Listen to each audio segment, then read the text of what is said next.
Hello friends, இன்றைக்கி நம்ம சேனலில் அரிசி பொரியில் கொழுக்கட்டை செஞ்சிடலாம். நான் அதுக்கு 100 கிராம் அரிசி பொரி எடுத்து மிக்சியில் நல்லா திரிச்சிக்கிட்டேன். இப்போ திரிச்சாச்சு. கொஞ்சம் கொஞ்சமாக தண்ணியை தெளித்து மிக்ஸ் பண்ணிக்கோங்க. இதுக்கு ஒரு 2 டீஸ்பூன் தண்ணி தான் ஆச்சுது. இப்போ நல்லா மாவு மிக்ஸ் பண்ணியாச்சு. ஏற்கனவே இது உப்பு அரிசி பொரினால் உப்பு போட தேவையில்லை. இப்போ துருவின தேங்காய் போட்டுக்கலாம். நல்லா மிக்ஸ் பண்ணிக்கோங்க.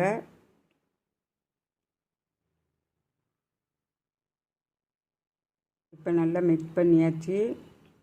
இப்போ கொழுக்கட்டையாக பிடிச்சிடலாம். அந்த கொழுக்கட்டைக்குள்ளே ஒரு துண்டு வெல்லம் வச்சுக்கிடுங்க. வெல்லம் வச்சுக்கிட்டு கொழுக்கட்டையாக நல்லா அழுத்தி பிடிச்சிக்கோங்க.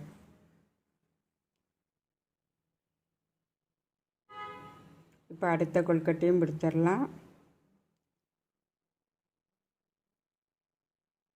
இந்த வெல்லம் உள்ளே வச்சு கொழுக்கட்டை வைக்கிறனால கொழுக்கட்டை நல்லா சூப்பராக இருக்கும்.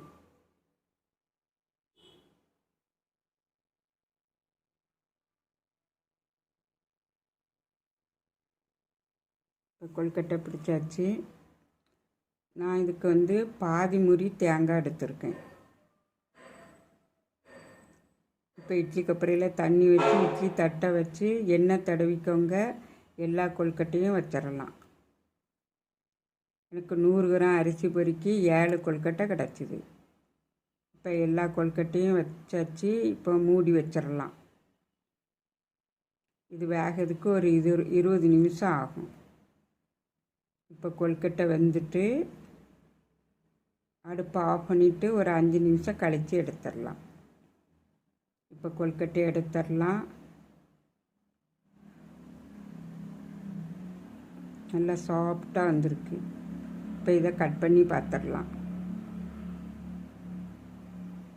இது கார்த்திகை தீபத்துக்கு வாங்கின அரிசி பொரி மீதி இருந்ததுனால நான் இப்படி கொழுக்கட்டையாக செஞ்சுக்கிட்டேன்.